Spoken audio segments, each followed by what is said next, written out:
السلام علیکم ورحمۃ اللہ وبرکاتہ۔ امید کرتا ہوں آپ تمامی حضرات خیر و عافیت کے ساتھ ہوں گے۔ اللہ تبارک و تعالی ہمیں اور آپ کو اپنے حبیب پاک صاحب لولاک صلی اللہ تعالی علیہ وسلم کے صدقے طفیل میں اپنے حفظ و امان میں رکھے۔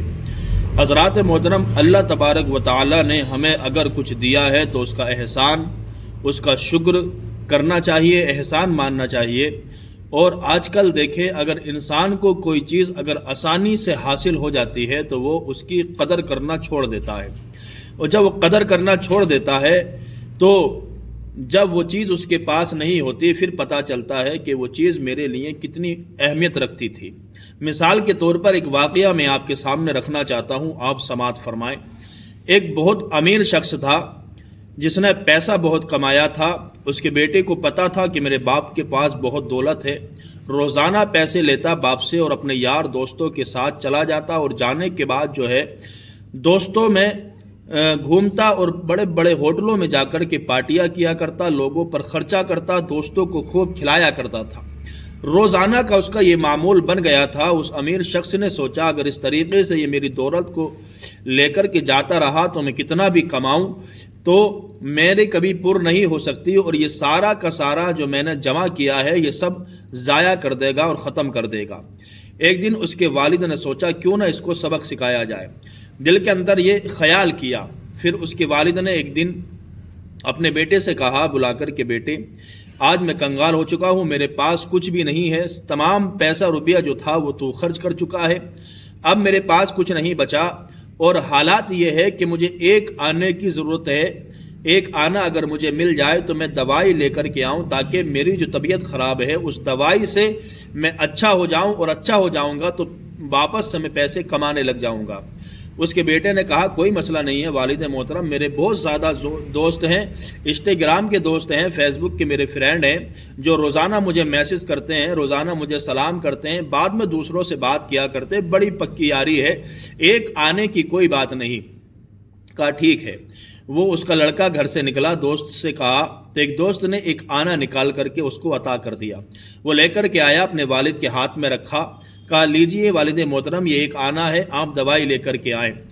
وہ اس کا والد ایک کنویں کے کنارے بیٹھا ہوا تھا، اس نے آنا لیا اور کنویں کے اندر پھینک دیا۔ اس کے بچے نے دیکھا، واپس جب دوسرا دن آیا پھر اس نے کہا بیٹے مجھے آج بھی ایک آنے کی ضرورت ہے، ایک آنا اگر کہیں سے لا کر دو تو میں دوائی لے کر کے آؤں۔ دوسرے دن بھی گیا، جانے کے بعد اس نے دوسرے دوست سے کہا، اس نے بھی ایک آنا نکال کر کے اس کے ہاتھ پر رکھ دیا۔ وہ آنا لے کر کے آیا، اپنے والد کے ہاتھ پر رکھا، اس کے والد نے پھر سے اس آنے کو کنویں کے اندر پھینک دیا۔ اس کے بیٹے نے پھر دیکھا، یہ سلسلہ چلتا رہا تھوڑے دن، وہ لاتا روزانہ ایک آنا، اس کا باپ اٹھا کر کے کنویں کے اندر ڈال دیتا۔ اس نے دل کے اندر خیال کیا کہ یہ کب تک چلتا رہے گا۔ ادھر اس کے دوستوں کو بھی پتہ چلنے لگا کہ شاید اب یہ کنگال ہو چکا ہے، اس کے پاس کچھ نہیں ہے۔ آپ ایک میسج یہاں بھی سمجھے، جب تک ہمارے پاس کچھ ہوتا ہے تب تک ہمارے دوست ہمارے ساتھ رہا کرتے ہیں، جیسے ہی آپ اپنے ہاتھ کو پیچھے کھینچ لیتے ہیں دوست آپ کے ہاتھ چھوڑ کر کے بھاگنے لگ جاتے ہیں۔ اس نے جب دوستوں کو بلانا چاہا تو دیکھا کچھ دوستوں نے اس کو بلاک مار دیا، کسی کے دروازے پر جاتا تو اندر سے آواز آتی کہ وہ گھر پر نہیں ہے، یعنی اس کے دوست اب اس سے ملنا نہیں چاہتے۔ اس کو پتہ چل چکا تھا دوستوں کو یہ کنگال ہو چکا ہے، اب اس کو پیسے دینے پڑیں گے، اس لیے دوستوں نے اب کترانا شروع کر دیا۔ ایک دن بڑا پریشان ہوا، کسی نے پیسہ نہیں دیا، اور والد کو ایک آنا دینا تھا، بڑا پریشان تھا۔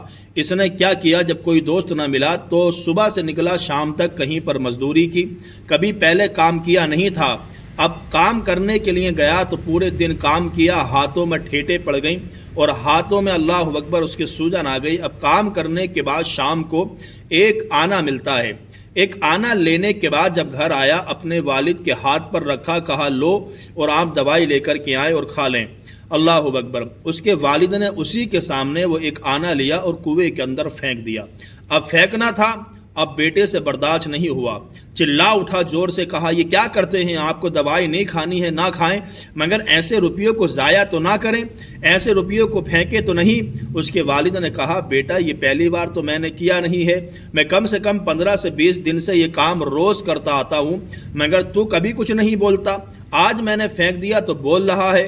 کہا ہاں والد محترم، روزانہ آپ پھینکتے تھے، وہ میری کمائی کی دولت نہیں تھی، وہ میری کمائی کی نہیں تھی، میں دوستوں سے لاتا تھا قرضہ اور دیتا تھا، آپ پھینک دیتے، مجھے فرق نہیں پڑتا تھا، مگر آج جو میں ایک آنا کما کر کے لے کے آیا ہوں یہ میری اپنی کمائی ہے، پورے دن میں نے کام کیا ہے، مشقت کی ہے، طرح طرح کی پریشانیاں اٹھانے کے بعد ایک آنا جمع کیا ہے، اور وہ آنا میں نے تمہارے ہاتھ پر رکھ دیا، تم نے اس کو پھینک دیا۔ اللہ اکبر۔ اس کے والد نے جب سنا تو کہنے لگے بیٹا یہی بات میں تجھے سمجھانا چاہتا تھا، یہی بات سمجھانا چاہتا ہوں، تیرا ایک آنا تو نے بڑی محنت سے کمایا، مشقت کے ساتھ کمایا، میں نے کنویں میں ڈال دیا تو اس سے برداشت نہیں ہوا، مگر تو مجھے دیکھ، جب سے میں کتنی دولت میں نے کمائی ہے، تو روزانہ لے کر کے جاتا ہے، آسانی سے اڑا دیتا ہے، دوستوں میں پارٹیاں کر دیتا ہے، دوستوں میں لٹا کر کے شام کو واپس آ جاتا ہے، بتا میرا دل کتنا دکھتا ہوگا۔